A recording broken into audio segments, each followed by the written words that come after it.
So good morning, good afternoon, and good evening, everyone. And thank you so much for investing your time and joining today's panel. And I want to thank OCP and ODSA Group to provide this opportunity to have this advanced packaging panel for chiplet integration. My name is Ravi Agarwal, and I'm a technical sourcing manager at Facebook and mainly work on advanced packaging related to both networking applications such as co-packaged optics and ASICs.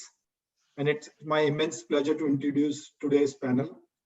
We have a lineup of great panelists representing different parts of the ecosystem, starting from foundry, OSAT, all the way to the customer. During preparation of this panel, as I was putting together, I learned an interesting fact about our panelists. So we have a combined industry experience of about 160 years as part of this panel. So our first panelist is Jerry Zhao. He's a director of advanced packaging business development at TSMC. He has 30 years of industry experience spanning across TSMC, Apple, National Semiconductor, and several other companies. Chun Lee, who is a group CTO at JSAT and have more than 30 years of industry experience from JSAT, Lam Research, as well as from Amkor. Mike Kelly is a vice president of advanced packaging and technology integration at Amkor. He has 25 years of semiconductor industry experience. Brian Black, he's a senior fellow at AMD and responsible for graphics memory packaging solutions. He also has more than 30 years of industry experience across AMD, Motorola, and Intel. Bill Chen, he's an ASE fellow and senior technical advisor at ASE Group. Bill also chairs the Heterogeneous Integration Roadmap. It's a co-sponsored by 3 IEEE societies and SAMI, as well as ASME. He has more than 30 years of industry experience across ASE, Institute of Material Research and Engineering, and at IBM. So before we start the panel, I would like to share an outline of today's panel in the next slide. Chiplet packaging can be classified into 4 broad categories, starting from multi-chip module known as MCM. It is used for low to medium die-to-die interconnect density packaging, roughly about 10 to 10 micron line space. RDL-based or fan-out, also known as TSV-less packaging. It is used for mid to high die-to-die interconnect density packaging with 2 to 3 micron line space. 2.5D silicon interposer is mostly adopted advanced packaging solution out there, and it's used for high die-to-die interconnect density packaging with sub-micron line space of 0.5 micron, 0.5 micron. And the most advanced packaging is 3D die stacking, which is also known as bumpless packaging. It gives the highest die-to-die interconnect density using fab line space. However, while designing this chiplet-based system, the choice of packaging solution requires optimization between different parameters such as bandwidth density, interconnect density, energy per bit, and power delivery efficiency. Last but not least, also the manufacturability and the cost associated with a specific packaging solution. Goal of today's panel is to understand trade-off related to different chiplet integration technologies.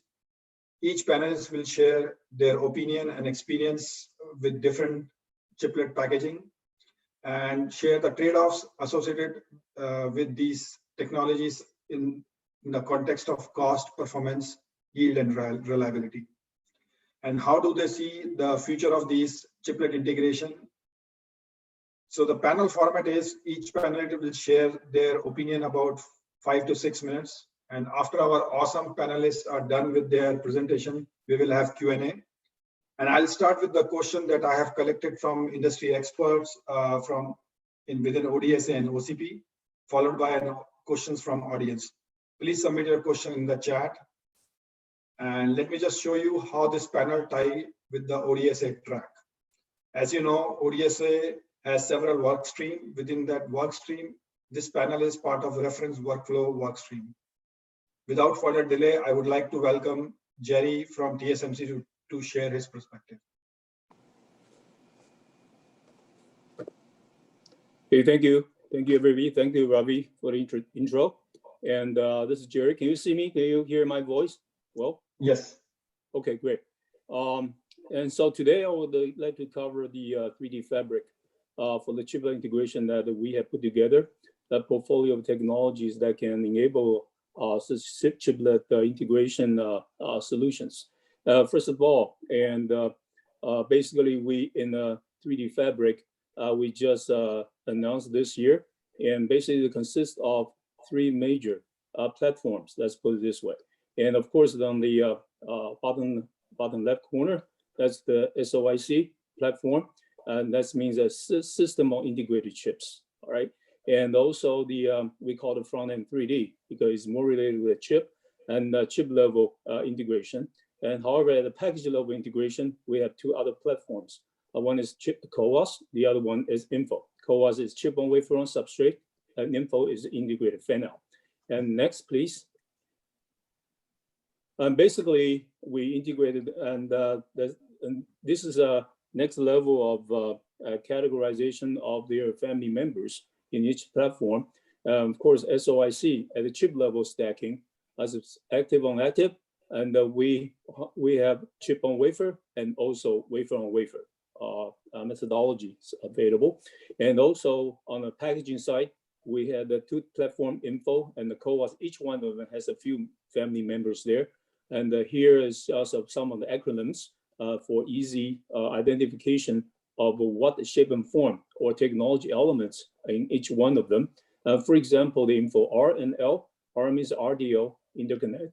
And also L, that means we have embedded local silicon interconnect inside the RDO layers. And so basically it's a silicon bridge kind of a concept. By the same token, we also have a CoWoS S, R, and L. S as the most mature technology at TSMC. We're entering the 9th year on volume production. It's basically based on silicon interposer. And the other two, R and the L, are based on RDO interposer. And whereas the L also includes the embedded local silicon interconnect, also silicon bridge inside the construction. So basically, this will give you an outline. This is what we are working on and we are offering moving forward for integrating various chiplets together, or for homogeneous or heterogeneous integration. And of course, and when we talk about technology selection, there are so many flavors, as you can see in this integration methods, and the different technology, different shape and form. At the end of the day, we are in a Lego game. And how to select this technology for specific applications, we'll have a few areas. One, of course, the performance and the power and the form factor and cost. Each one of them has quite a few key parameters or KPIs that we need to consider in order to pick the best solution for a specific application and use case. I won't go through this in detail, but I guess each one of them has quite a few. Just for example, the performance and the die-to-die interface, and the impedance, speed, latency, bandwidth, and SIPI. Those are some fundamental considerations for different packaging technologies. And the power, of course, that's one of the most important thing for thermal management and power efficiency in between the chips. And form factor, certainly once you integrate so many things together in one module, and the form factor certainly becomes a very important factor for a given system, right? And cost, no doubt about that. That's probably one of the most important factors for our customers to choose what solutions to be adopted for their specific application there. Yeah. Next. I just quickly put together, we have done some simulation studies, and based on different interconnect schemes, and from 2.5D and all the way to the very, very fine pitch die stacking, for example, SOIC bond. And as you can see, I won't go through this in detail in the interest of time.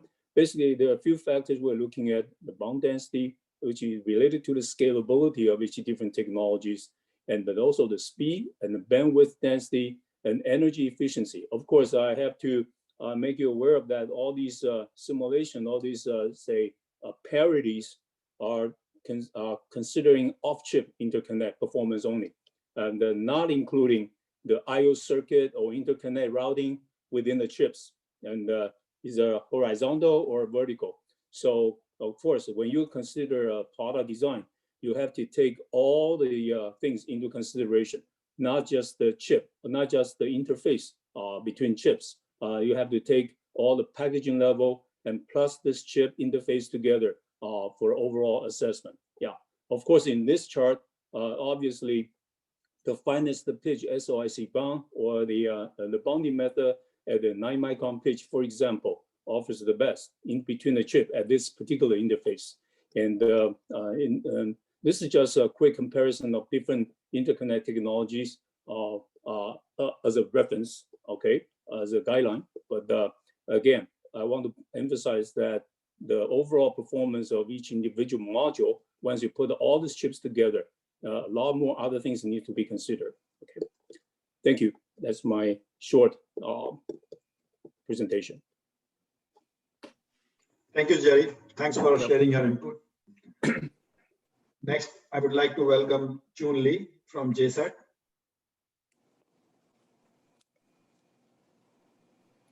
Chun, you are on mute, I believe.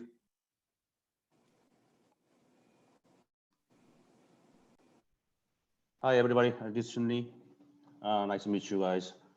Dr. Jerry already put all the summary on this technology.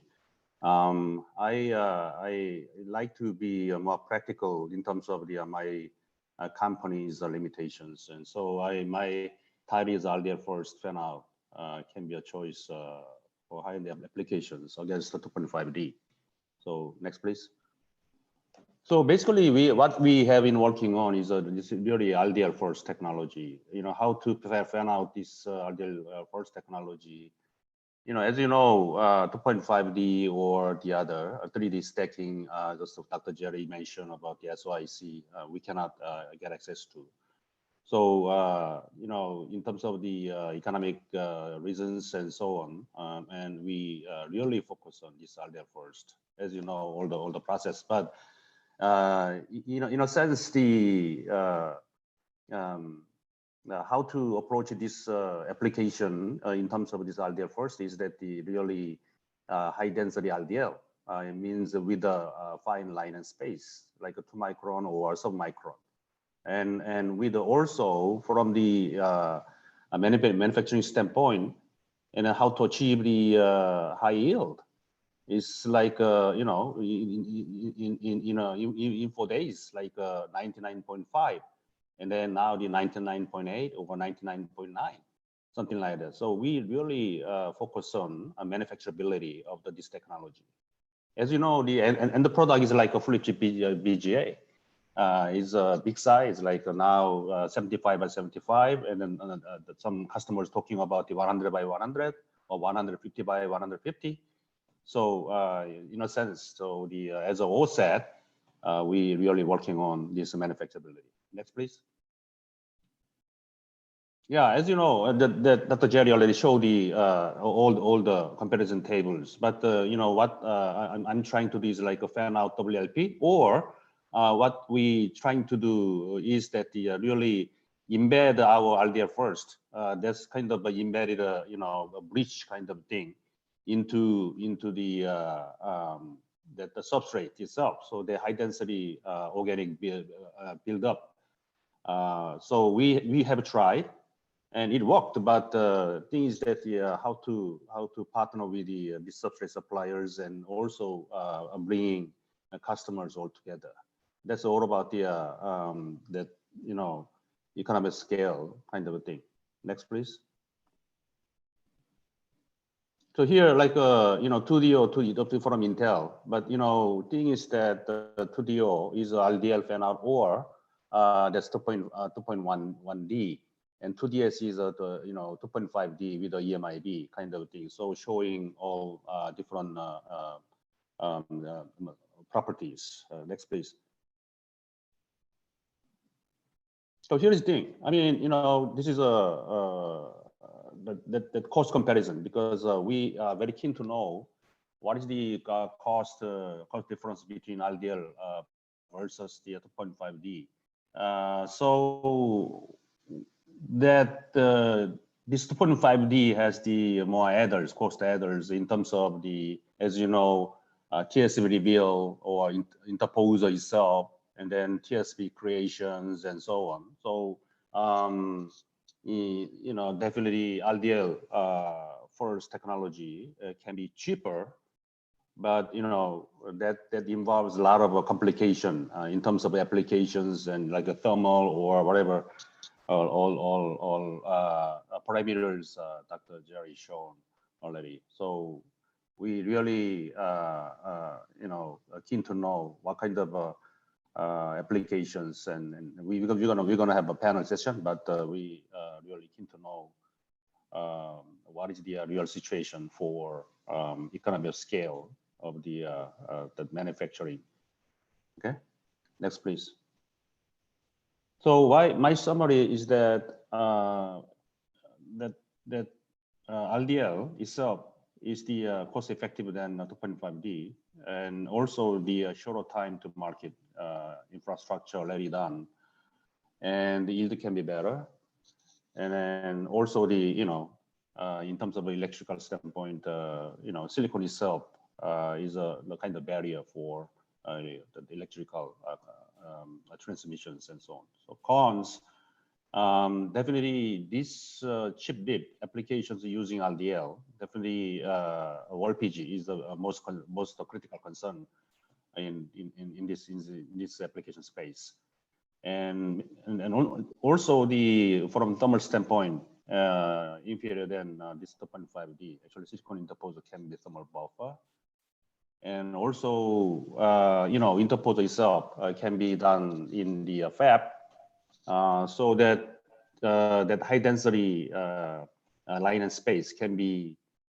is the advantage, and in OSAT space like in RDL, very hard to get to the submicron line and space with a high yield. That's the biggest concern right now. Okay, that's all. Thank you, Chun. Thanks for providing your perspective. I would like to welcome Mike from Amcor. Hi guys, happy to be here. Can you hear me okay? Yes. Okay, next Yeah. slide. So one of the first things that comes to mind, I know this group is working in earnest on this, is what does it mean? What does the bus look like? But that is probably the largest knob that we all have to turn on the impact to packaging. So if you have a parallel interface, you know, HBM data bus is a good one, a nice wide bus, a lot more physical lines, and some performance trade-offs versus serial interfaces, which have fewer physical lines. And we've definitely seen both categories of these bus structures in MCM products, and I'm going to discuss just a little bit more of that. Next slide. So, you know, if you have a parallel interface, you have a lot of physical lines that need to get wired up. That tends to drive you to be thinking about things like 2.5D, like high density fan out, which we call substrate Swift, or maybe a bridge connection, a bridge technology. Our term for that is S-Connect. And so that ends up being a module structure that goes onto a flip chip line, just like a very big die. If you have serial interfaces or just interfaces with fewer physical lines, and you can get your product routed on a conventional MCM package substrate, that's a great solution. We've been building MCMs for 20 years, so the industry knows how to do that well. But for these higher pin count, more advanced modules, especially chiplets, where functionality's been pulled out of one large die into several separate die, we're going to see more and more module technology.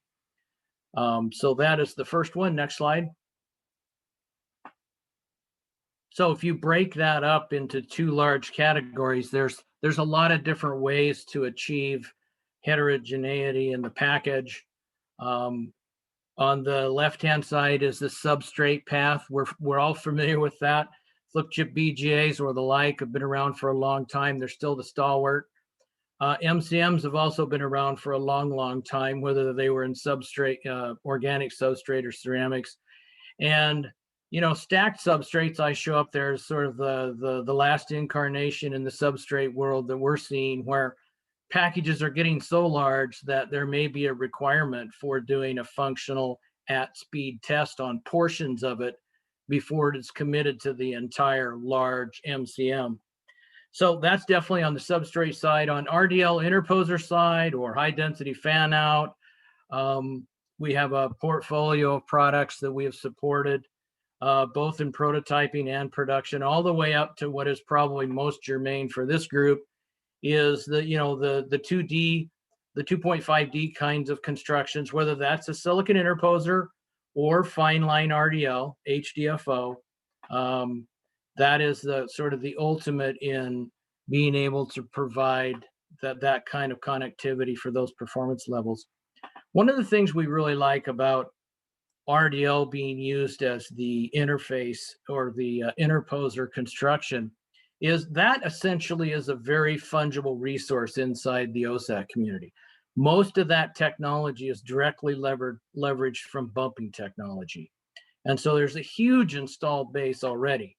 Yes, it's fine line. So you're taking stepper and some exposure and chemicals to a finer resolution, but the installed capacity is already huge. So you're leveraging existing capacity. The last one up there, S-Connect, is showing a bridge construction, which we combine with our high density fan out. That can help lower counts and make sense for some packages where the bus is really well defined. Okay, next slide. Electrical performance is obviously a huge one. Data rate is on the x-axis up there. Different bus types in the next level down, and then the substrate technology itself, in particular the dielectrics. So as you guys probably all know, substrate technologies that use ABF are typically the best electrics you can get today.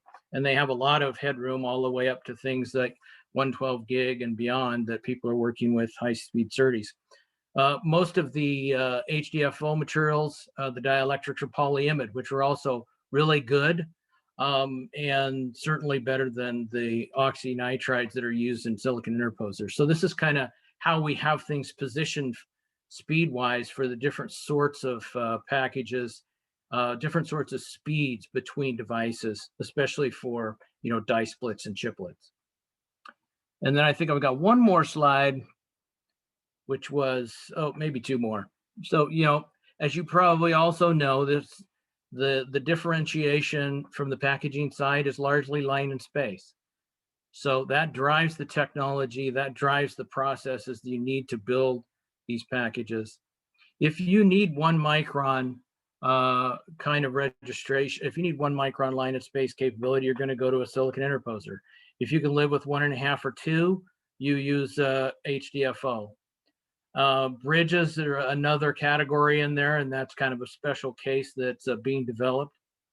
And then if you have MCMs, like some of the biggest chiplet market products that are already out there today are in the MCM category, and that is a great way to get it done as long as you can get all the routing done. So reliability is also an aspect. Everything's got to be equally reliable. Everything's got to be reliable for a data center application. And testability is going to come into this discussion as we discuss more and more die being in one place. Okay, one last slide. There was a question on cost and trade-offs. It's not an easy equation. Generally, I agree with what Chun said. The polymer HDF tends to be a little bit cheaper than 2.5D. I think the biggest advantage to it is the supply base is going to be much broader for achieving a high density fan out product. 2.5D interposers, there's only a few places in the world that can build them. HDFO and high density fan out is going to be a different story. And then, you've always looking at layer count, that drives cost. If you can trade if you can trade module complexity against substrate complexity, those are trade-offs in layer counts typically, and that can influence cost. So those are sort of my final thoughts on cost factors and trade-offs. Thanks.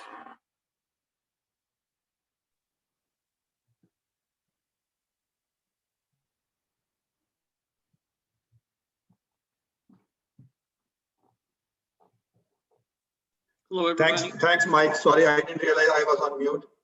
Welcome, Brian.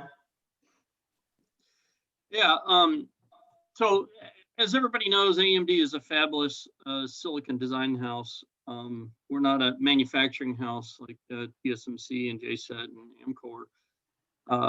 And we create many types of different devices for the client space, server, mobile, discrete graphics, HPC, game consoles, and actually many other markets. So even though AMD is a fabulous design house, we do have a vision of where silicon is going, where packaging solutions need to be, and we do actively work with our industry partners to move the industry in the directions that AMD products need to be in over the many years to come. So next slide. Let's skip this cautionary statement. So, I think we've demonstrated a strong leadership in packaging over the last 5+ years. About 12 years ago, AMD envisioned the impact of die stacking and chiplets on our products. And we began developing the underlying technologies that you're starting to see roll out over the last 5 years and the years to come with our partners. And we've also been developing the necessary IP, all the on-die IP for interconnect, test, et cetera, to make these devices function. So if I look at our timeline, 2015 was when AMD introduced HBM on a 2.5D interposer solution and a graphics engine. And then later in 2017, we took a more traditional step using MCMs to build out, convert a monolithic server solution into a 4-die solution in the same package. And the innovation here actually was the interconnect and how these die communicated with each other. This is when we introduced our Infinity fabric for die-to-die communication. And that fabric has since become the foundation of all of our chiplet solutions going forward, regardless of whether they're in an MCM or a CoWoS or other type of fan out or 2.5D. And then in 2019, we finally got to a true chiplet solution where we took the multi-chip module that we had shipped in 2017, repartitioned it, and built 9 distinct dies, 8 of which were compute, and 1 was a controller die in the center. And the important aspect of this is it is a true chiplet design in that the 9 dies are not independently functional and can stand on their own. They need to be together to build a full product. And then if we look forward to the future, in the not too distant future, you're going to see AMD bring a dynamic set of products to the market that are using all the tools in our packaging toolbox. We're going to be utilizing essentially all of the technologies that folks have been talking about today in different ways, and many of those technologies in the same product as we go forward. And then overall, the motivation behind all of this activity is higher performance, number 1. And then number 2, we can reduce power and reduce cost through a combination of integration and optimization of how we basically spend our precious silicon resources. Next slide. So real quick, on Fiji, which we introduced in mid-2015, again, this was a big graphics engine, and this was our first venture into aggressive integration using packaging technologies instead of, the traditional Moore's Law integration that we've been doing for decades. And this was a cool part in that it had 22 different dies in a single 55 by 55 package. And those dies came from 3 different sources, which was quite good. And then this became the pioneering effect internal to AMD and really got the ball rolling within AMD to start driving toward chiplet-based products. And if we switch to the next slide, the 2nd gen AMD EPYCH, which we introduced in 2018, 2019, I talked a little bit about this one. We have 8 distinct die that we implemented x86 and 7 nanometer. And again, so we have 8 independent x86 core dies. We have several x86 cores per die. And then in the middle, we have a very large 14 nanometer IO die that has the memory controller, all with the memory interface to the external world, and the data fabric that maintains the interconnect between the x86.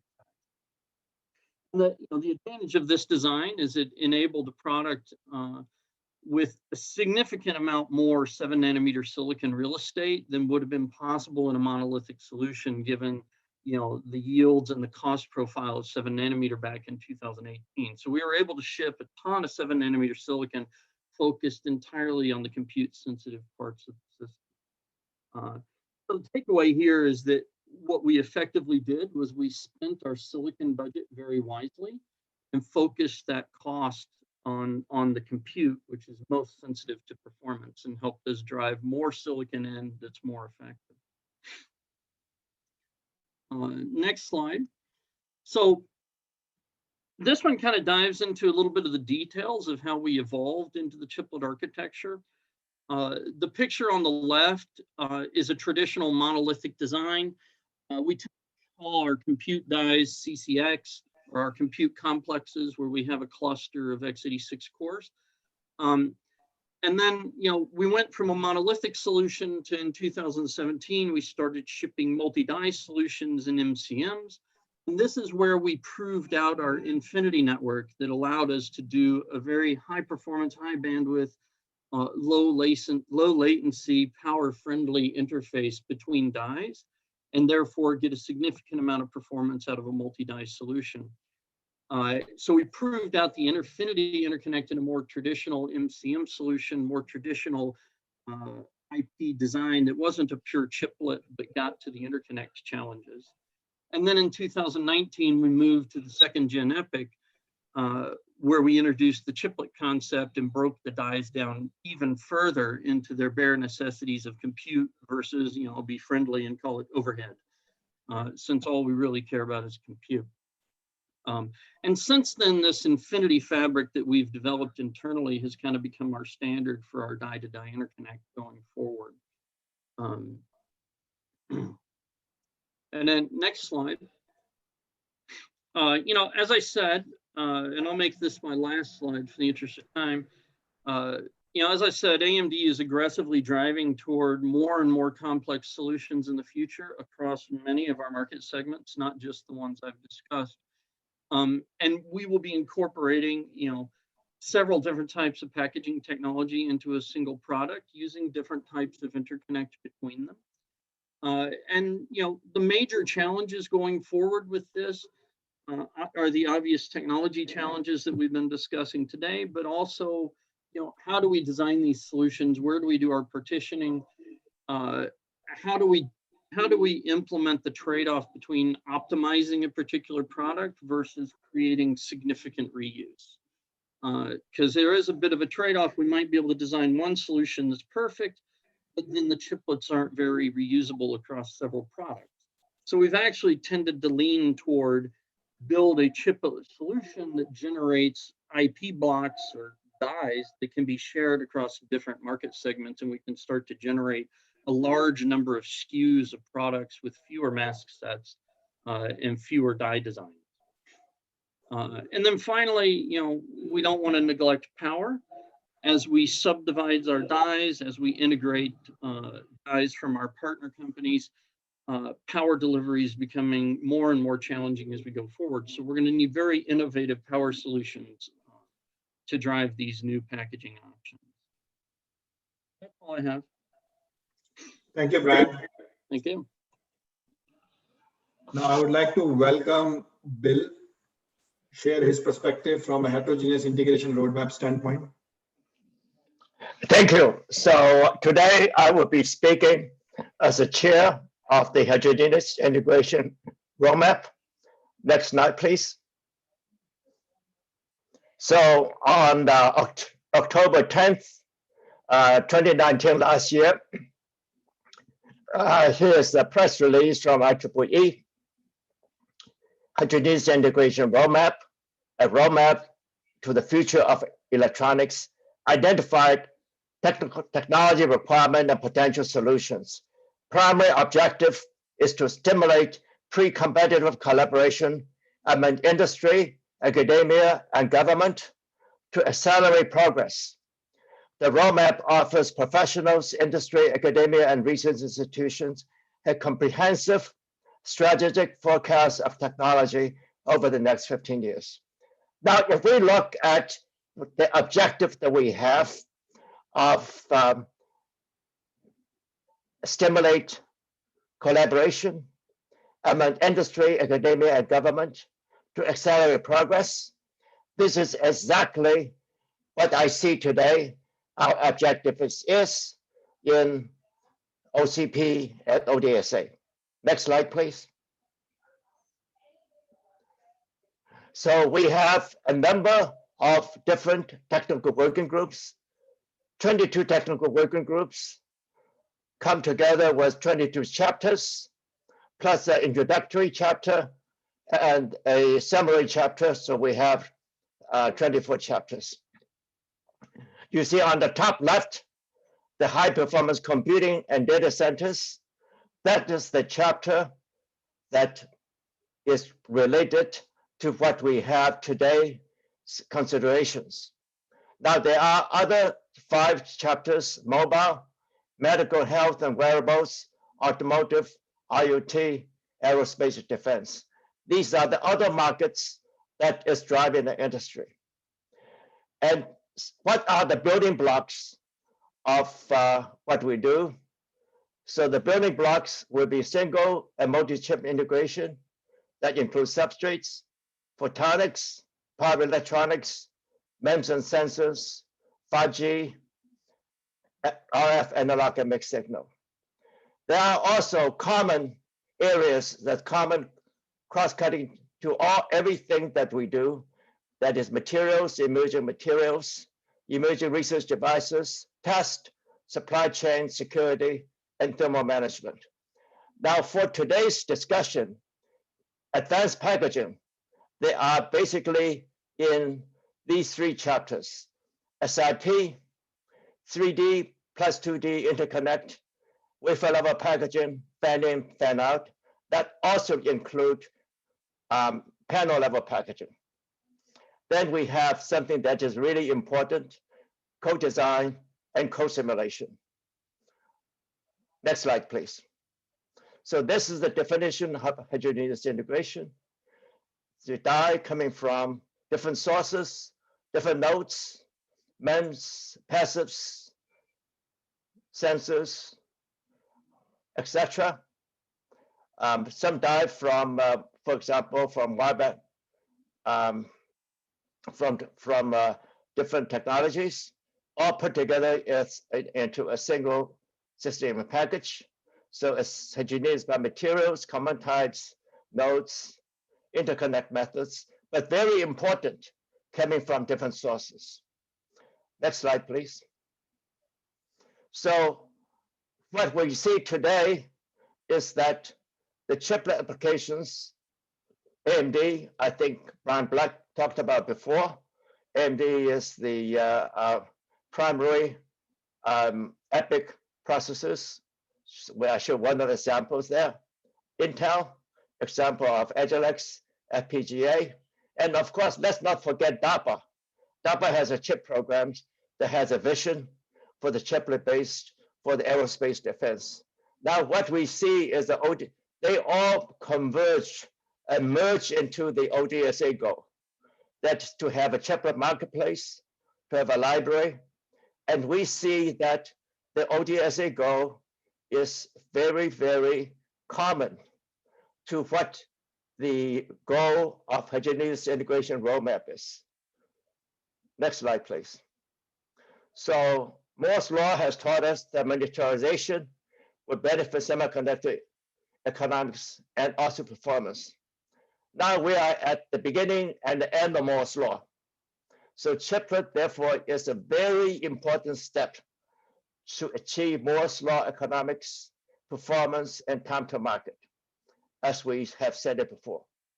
Now, our 22 chapters mirrors the industry technology ecosystem, from the high performance computing, 5G, 2D and 3D, wafer level packaging, SIP, test, co-design, security, supply chain, etc. While we have the Heterogeneous Integration Roadmap 2019 chapter released last year, we are going through a revision that will be available by the end of this year. And in that revision, we will be including more of the discussion of chiplets in different places in our chapters. In fact, it would be in the high performance computing and data center chapter. It will be in the single and multi-chip chapter. It will be in the co-design chapter, and it will be in the test chapter. Next slide, please. So the roadmap is free, and all of you are invited to download your personal copy. Come to the EPS, IEEE Electronic Packaging Society website. You can download your personal copy. Thank you very much. Thank you, Bill. Now, I would like us to move to the Q&A part of the panel. And I know we are running a little bit behind from a schedule standpoint. So I'll jump onto the question straight. So my first question is for Chun. And my question is, which type of application, AI, ML, training, inference, you believe will require mass adoption of chiplet packaging and why? Yeah, so from my standpoint, actually depends on all applications, high-end, like a compute, high compute, or network, or that AI, all requires like really fully chip BGA from the OSS standpoint, the fully chip packaging standpoint, the fully chip BGA format, and the customers are looking at this chiplet depend on like core partitioning, whatever, but we are kind of ready for the baseline of the packaging technology. Okay. Thanks, Chun. My next question is for Brian. What type of business model you envision in future? Any insight you can provide us would be great. I think in the distant future, we have a very interesting business model where what we consider the end customer today, the Googles, the Facebooks, the HPs, Microsofts of the world, I think they're going to start to take ownership of the package and take that away from AMD, take it away from Intel. They're going to start sourcing their own dies to configure their own systems that they want in these complex packaging solutions. I think it's going to be a really nice lead into their customization that they desire. Definitely, that's an interesting point of view. So I want to ask Jerry a question related to what we have today. So based on your current experience and also how you envision the future of chiplet integration, who do you think owns the yield at different stages of the value chain? Well, from the manufacturing standpoint, of course, the yield, of course, manufacturing yield and also test yield. And I think whoever does that manufacturing step inside the entire value chain will have to be responsible for that part of the yield. And of course, the interesting thing is how you integrate those yields together through the supply chain. And for something like this, very, very complex integration of chiplets together. And what we have been doing is we're doing everything from end to end, from the silicon all the way to the module, okay, in-house, for example, for info and the CoWoS. And of course, during this manufacturing cycle, we have to work with our customers very, very closely to deal with the yield issue. Of course, we have been focusing on the manufacturing yield, and our customer will work with us on the testing, electrical part of the yield, for example, in the test coverage and that kind of stuff. So basically, I think whoever does that part of the process ultimately will be responsible for yield on the performance. And the thing is, the entire ecosystem and all the stakeholders in the supply chain will have to work very, very closely to maximize the yield from the beginning to the end. Yeah. Thank you, Jerry. There you go. Next question I have for Mike.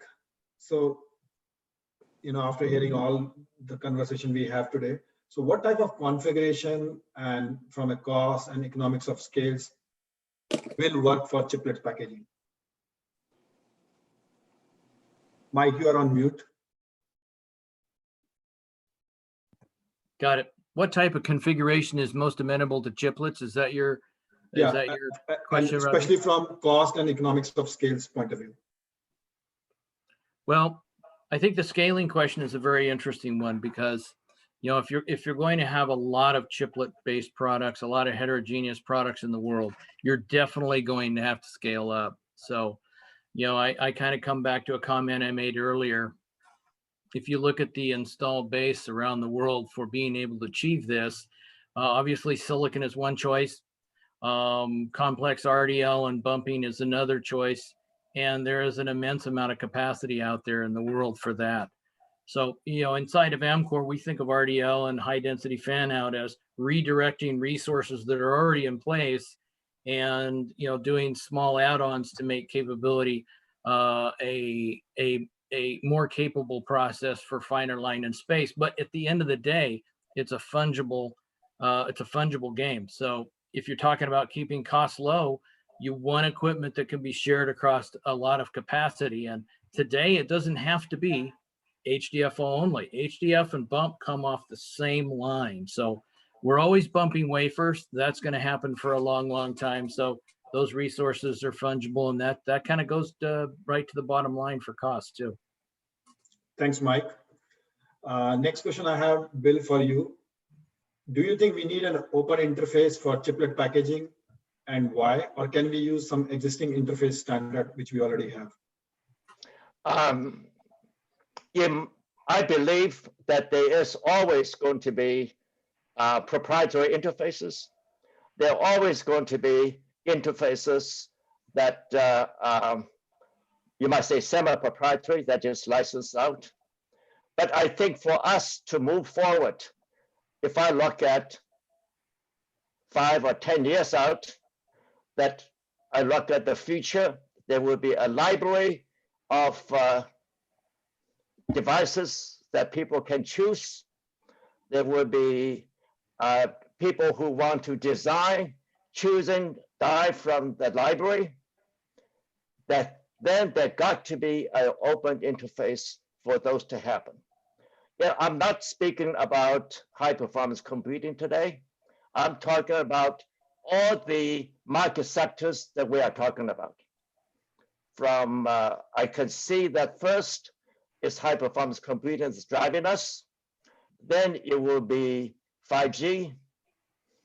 Then it will be mobile, wearables, and all except the aerospace and defense. Now, aerospace defense in the United States is using AIB1 and AIB2. But who knows what's going to happen if people in UK want to use it. So open interface is so important, not just for the people that we are speaking today over here, but for the end consumer. If we look at, as I said, 10 years from now, what is going to be? What's the scenario? I see scenario being open interface. Thank you, Bill. Now I want to take some question from the audience, which has been submitted as part of the chat.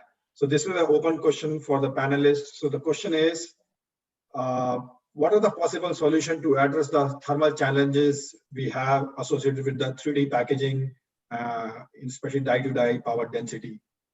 And again, anyone wants to go first based on what they are learning? I'll take a cut at it. So yeah, unfortunately for all of us, power density is still increasing, right? So it would be great to have a transistor that was creating a lot less power, so power density could actually come down. But that's not the case right now, apparently. So, you know, there's a lot of different ways to squeeze out a little better thermal performance from what we have today in packaging. One of the things that I think is a little bit intriguing is, you know, as you put more and more die into one package, you pay a little bit of penalty because you got to now interface things together, right? The IO doesn't come for free for power, but getting things arrayed more in a larger XY and a spatial separation does help power a little bit. So we gain a little bit back in that way. But, you know, it's in the packaging world, it's all about thermal interface materials, organic materials. They're okay. We've made them work for a long, long time. As powers get really high, we're going to have much better TIM materials, maybe even metal TIMs and things like that. And, you know, the lids and the path to the final thermal solution has to be optimized. We may not be able to put lids over everybody's package. It might have to have bare die going straight to the final thermal solution in the end product. So, you know, I think it's a lot of incremental work, and then maybe a breakthrough at some point down the road here, so we're not having to chase power so desperately on high performance products. Thanks, Mike. Along the same line, this is Jerry. Along the same line, I think on the die-to-die 3D packaging, and it's probably related to die partitioning, or also the heterogeneous integration. And maybe you stack two different things together. So a lot of those design, how you partition these chips, as Mike just mentioned, and how they minimize the thermal. And because that's one of the top challenges to 3D stacking is the thermal dissipation, and also the optimize the performance and how you partition, how you integrate those different things together. As really getting really complex, and that also represents a big challenge to a design world too. And it's a new thing. It's foreign to the common SoC design mindset coming from the past. So these are some of the challenges into this world. Thanks, Jerry. I have one more question, Brian. This is a question for you from the audience.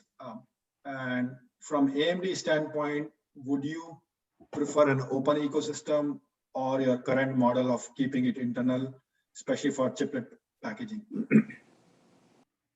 Oh, I think we'd much prefer it open. Because I mean, right now we're limited to the number of designs that we can create ourselves. What we would really like as we're building up our library internally and reusing dies from the past and future products, we'd really like to be doing the same thing with industry-wide dies and be able to create a much more diverse set of products based on other dies from other companies. Thanks, Brian. So I have one more question before we, I think, close the panel. So this is a question also from the audience. What is your plan to handle field failure and reliability challenges associated with chiplet packaging? Because it's not like you're dealing with a die. So let me just answer the question. Right now, at this moment, there is there's a reliability symposium going on virtually at Santa Clara. And also in the Heterogeneous integration roadmap, we're publishing a table on the various reliability issues, the symptoms, the root causes. And we believe that going forward, this is probably one of the most important area for reliability engineers, because it is no longer previously we looked at the problem associated with one single die and said, oh, this is the intermetallic problems, or this is the cracking problems. Now we are talking about the whole set of dies, each has its own different configurations and come from different sources. So we believe that publishing in the 2020 edition was not in the 2019, in the publishing in the 2020 edition of the roadmap. And we are also, as I said, organizing reliability workshops so that we can start ahead, so that we can be prepared for this future. So one comment on this subject. So when you have this RMA, like a field failure, and as an OSAT, we used to have this kind of things every day, but not really every day, but when it comes to this failure, and definitely this complicated package structure include a lot of components and different supplier chain. And then we really try to pinpoint the failure point, and then back to customer, and we really working on what to do. So that's the kind of a routine process. From the reliability standpoint, definitely before going into production, we make sure that the all reliability met in terms of the standard, right? So I can say in terms of reliability, I don't think it's going to be very critical, even though this is a high-end product. This RMA is the really complication, because if you have RMA for this high-end, that the memory is a different, the supply from different the memory guys, and passive component like a 400, 300 component from different suppliers, and then we have the surface supply, and then we have interface materials and so on. So that's the kind of thing, right? Thanks, Jun. So as a closing, I would like to ask each panelist if they can spend just 1 minute each and saying what are some of the best practices they have seen, which they can share with the audience. And I know we are running out of time, so it's 1 minute each. So I'll start with Jerry, if you can share some of the best practice. I think for something like this, the integration from end to end, if we can do as much as possible under one roof, that would be great. On the silicon, we're talking about very complex systems. So I think the overall integration in one place, as much as we can, that will be the best practice for something like this. Yeah. Thanks, Jerry. Mike, you want to go next? Well, I think for heterogeneous packages, it's going to be an extension of what we've done in MCM and 2.5D. People were very worried about failure modes, root cause analysis, whose yields it's going to be. At the end of the day, it gets down some hard work, working with your customers and your partners, root causing what it is, classifying it, and binning possible failure modes and yield responsibility. It hasn't been a huge challenge. You have to put some work into it and do it practically and straightforwardly and get it done. So I think we'll do the same thing here. Thanks, Mike. Brian, from your point of view? Yeah, that's an interesting question. I think one of the better things that AMD is doing is that we evaluate each product independently. We don't have a pet technology that we prefer, fan out or a bridge or 2.5D or 3D. We just don't really care. Mm-hmm. We allow the product to define its needs, and then we find the right solution for each individual product. And we've been very good about that. Like I said, we're using all types of technologies across the different products. And I think that's been very beneficial to us, that we haven't gotten stuck on any one type of solution. Thanks, Brian. Jun, you want to go next? Well, yeah, I mean I can say this is a kind of extension of the SIP to high-end heterogeneous package, because what I can say is that the SIP currently you have like 400 plus passive component and 10 plus chips around, and all kinds of crystals and so on, and 10 by 10. And you can imagine how complicated it is.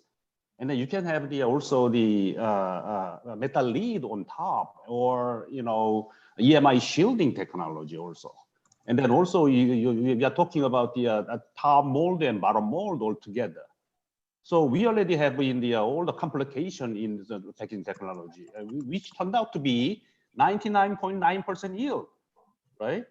It's amazing. But when you go to bigger scale of like 70 by 70 or 100 by 100, a different animal, but still we have a confidence achieving kind of good manufacturability.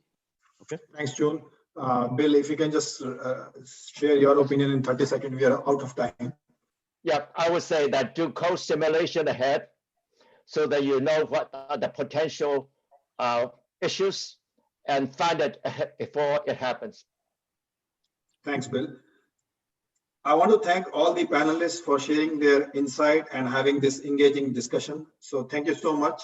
I know it's early morning in Asia, so I appreciate your support and joining this OCP ODSA panel today. Yeah, thanks so you. much. Thank you so much. very much. Thank you. Thank you. Bye, guys. Okay. That's an awesome way to end our workshop. If I could please book the panelists every time we have a workshop, that would be great. Thank you all. Comes to the end of our program for the ODSA program for the Tech Summit.